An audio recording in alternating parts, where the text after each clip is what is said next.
Hello friends, it's Miss A again. So today guys, we're gonna do a read aloud together. I'm so excited. Today for read aloud, we're reading this book called A Pocket Full of Kisses by Audrey Penn. Now, when we're reading this book, I need you to pay close attention, be book detectives, and pay close attention to the feelings of the main character. How do you know that they're feeling that way? What shows you that they're feeling that way? What tells you that they're feeling that way? All right, friends, let's get started. A Pocket Full of Kisses by Audrey Penn and illustrated by Barbara Leonard Gibson.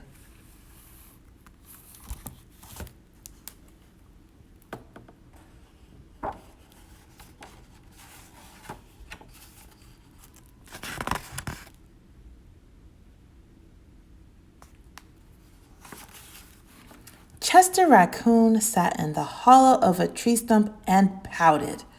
"Please, can we give him back?" he asked his mother. "I'll be really, really good if we can give him back."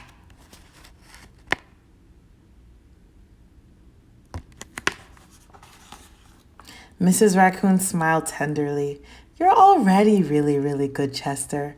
But I'm afraid no matter how good you are, we can't give him back. Besides, I thought you liked having a little brother." "I did like it at first," admitted Chester. "But now he plays with my toys and swings on my swings and reads my books. Then he pulls on my tail and talks to my friends and follows me everywhere I go."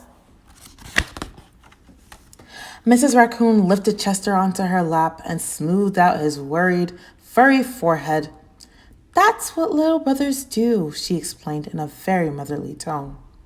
"It's no different than sharing the woods or sharing the stream or sharing the food we find. Ronnie wants to be just like you." Mrs. Raccoon placed Chester on the ground and smiled at him with the soft, loving eyes he knew so well. "I think someone needs a kissing hand," she said in a voice that was warm and inviting. She took Chester's hand in her own and spread open his tiny fingers into a fan. Leaning over, she kissed him right in the middle of his palm. Chester felt the warmth of that kiss rush from his hand up his arm and into his heart. And when he pressed his hand to his cheek, he could hear his mother's words in his head. "Mommy loves you," they said. "Mommy loves you."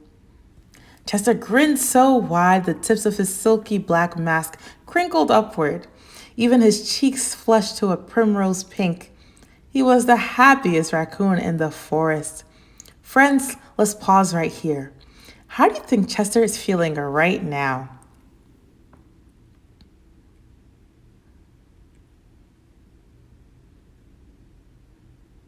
Absolutely, he's definitely happy. How do we know he's happy?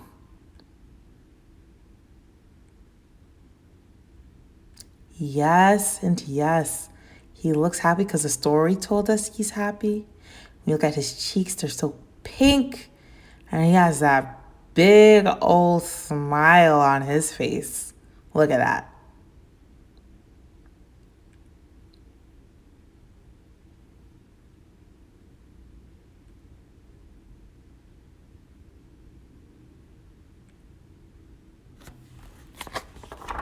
Then, in a blink of a moment, all the joy went out of the little raccoon. His pink cheeks paled, and a stream of tiny hot tears felt like spring rain down his sad little face. Even his silky black mask drooped as he watched his mother reach down, take Ronnie's hand in her own, open his tiny fingers into a fan, and kiss his brother right in the middle of his palm. Friends, how do you think Chester is feeling right now?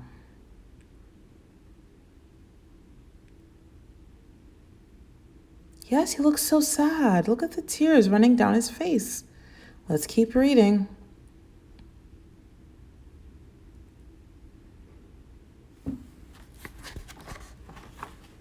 "That was my kissing hand," Chester gasped, in the saddest voice his mother had ever heard. "Why did you give Ronnie my kissing hand? Don't you love me anymore?" "Oh, Oh, Chester, cried Mrs. Raccoon. Of course I love you. Then how come you gave the baby my kissing hand? Asked Chester.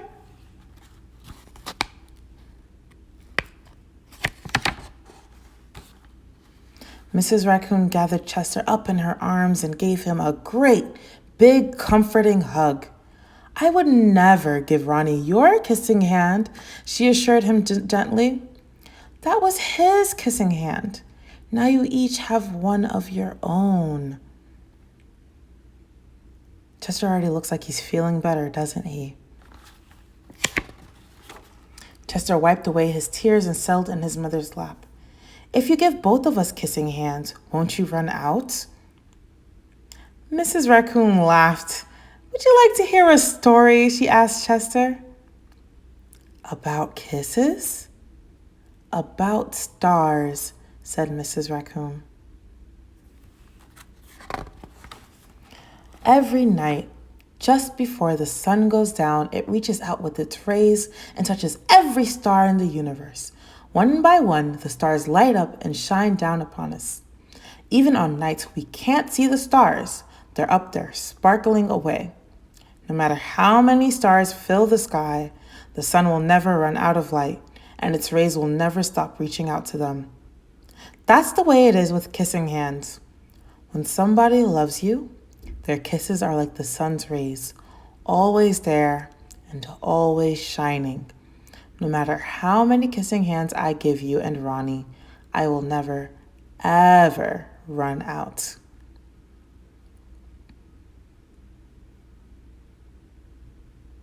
Look how beautiful that sky is. Whoa, so pretty.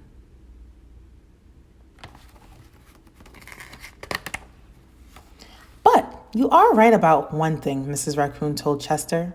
Ronnie's big brother widened his eyes and looked surprised. What's that? He asked his mother. You are the big brother, and that deserves something extra special.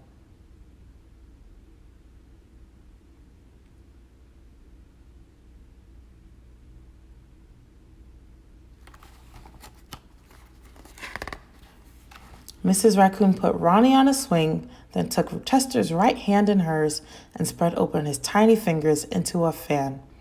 Leaning over, she kissed right in the middle of his palm. That kiss is for your pocket, she told him. Take good care of it and keep it as a spare. You never know when a big brother might need a little extra care.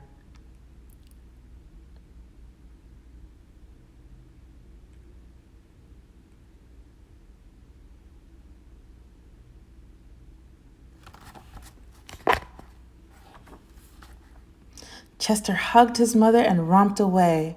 I love you too, he seemed to say. Friends, how do you think Chester's feeling right now? Yeah, he definitely looks like he's feeling loved. Look at the hearts just covering him and he's smiling. He's definitely feeling really loved right now. And I hope you guys do too. This was a wonderful story. The end. And I hope you guys always remember that you can never run out of love. Look at Mrs. Raccoon, Chester, and Ronnie. Bye.